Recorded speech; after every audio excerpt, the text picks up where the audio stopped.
particularmente y pues trabajo en Unidos Podemos, ¿no? Y soy muy consciente de que ahora mismo Unidos Podemos es solamente una coalición electoral. ¿Por qué? Pues porque es evidente que hay un funcionamiento que así lo señala, no es simplemente una forma política, es un funcionamiento de ese tipo. Entonces, la pregunta no es ¿qué tiene que hacer Podemos? La pregunta no es otro tipo de debates, es Unidos Podemos, esa coalición electoral es solución o problema. Y yo quiero recordar que esa coalición electoral surge por el llamado Pacto de los Botellines. ¿Os acordáis, no? ¿Os acordáis? Dos hombres en Madrid, una vez más, acuerdan pues cuál es un poco el futuro de nuestros movimientos, de nuestros espacios políticos.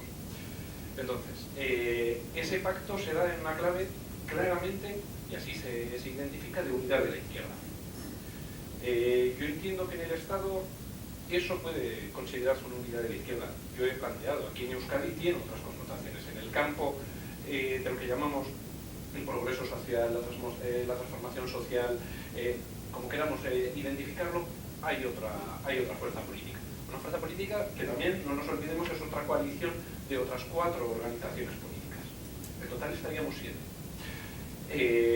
¿Por qué planteo todas estas cuestiones?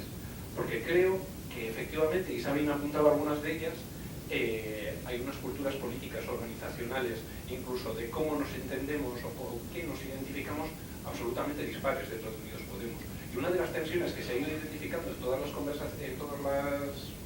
intervenciones era precisamente una tensión, ¿no? Cómo mantener tu pluralidad, pero al mismo tiempo estar más cohesionado compartiendo un núcleo, compartiendo una parte que nos homogeneiza.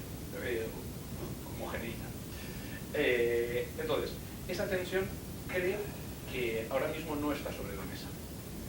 Y de hecho, voy a ser un poco más sincero, creo que ni tan siquiera aquí, en estas personas que estamos en esta mesa, tenemos capacidad de decidir. Vuelvo a cómo surge Unidos Podemos, vuelvo al pacto de los botellines. Entonces, ¿qué podemos decidir aquí? Y estoy siendo excesivamente sincero, creo. ¿Qué podemos decidir? ¿Para qué queremos esa herramienta? Entonces, si cogemos el para qué, curiosamente estamos todas de acuerdo. Compartimos mucho más. Un segundito. Sí, es que veo que hay bastante gente que se queda sorprendida. Creo que te está refiriendo a la imagen de cuando Garzón comparte unas botellas de cerveza en Madrid, ¿vale? Sí. Vale, perdona, igual... Perdona. Es que hay muchas otras, sí. Sí. Entonces, en ese sentido... Vale, exactamente, ese mamarón. La cuestión es, creo que si somos capaces de ponernos de acuerdo en un para qué, esa coalición electoral dejará de ser en parte una coalición electoral para empezar a ser un proyecto compartido. Y en la medida en que, como creo que comentaba Roberto, ese proyecto compartido coja cuerpo, seremos capaces de empezar a ser una organización que, como decía Sabine, empieza a dejar de atrás algunos vicios. Ahora mismo, generar el Carrequín Podemos, o sea, la marca de Unidos Podemos en Euskadi, el Carrequín Podemos, supuso una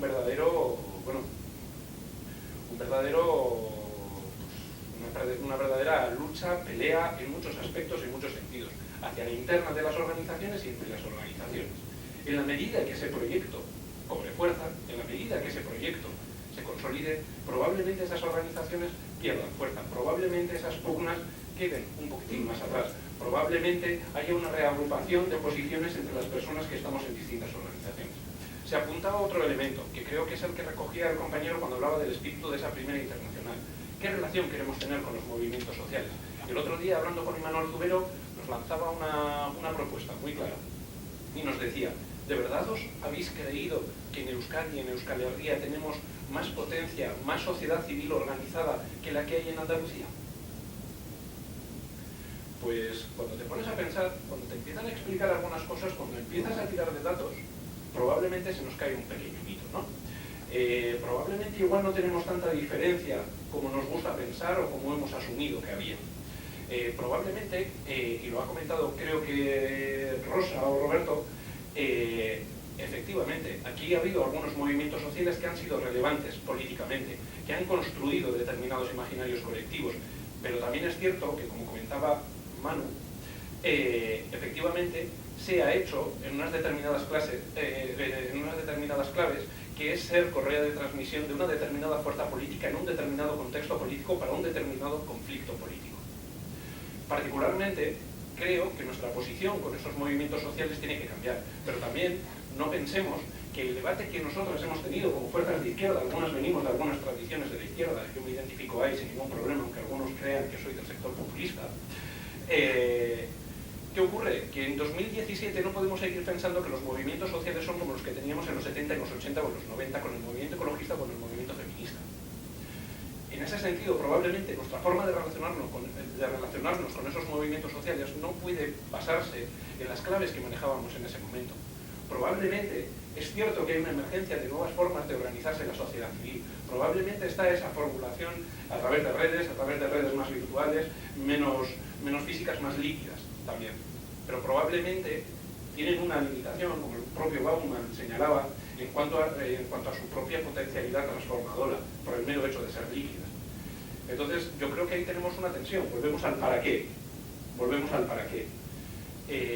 Y por último, por la izquierda abertzale, pues yo lo tengo muy claro y yo creo que lo he dicho muy claro. Efectivamente, solas no vamos a poder y vamos a necesitar llegar a acuerdos con más gente, teniendo muy claro que el objetivo es revertir políticas antisociales. Pero eso implica también, y creo que se ha señalado también en la mesa, tener muy clara una posición de no subalternidad. Y en este país se ha construido una parte de la izquierda, sobre todo una izquierda que tenía determinados anclajes, con determinadas identidades nacionales o con determinadas formas de entender este país, que vivían en una subalternidad constante respecto a esa izquierda abertzale. Yo creo que no hay ningún problema para llegar a acuerdos con la izquierda abertzale, pero como decían, sabiendo muy bien que hablamos de tú a tú, que hablamos de igual a igual, y que tenemos la legítima aspiración a ser capaces de liderar ese proceso de transformación social. Y yo, sinceramente, lo vivo así. Y yo, sinceramente, no me planteo ir de comparsa de algunas personas y de algunos movimientos.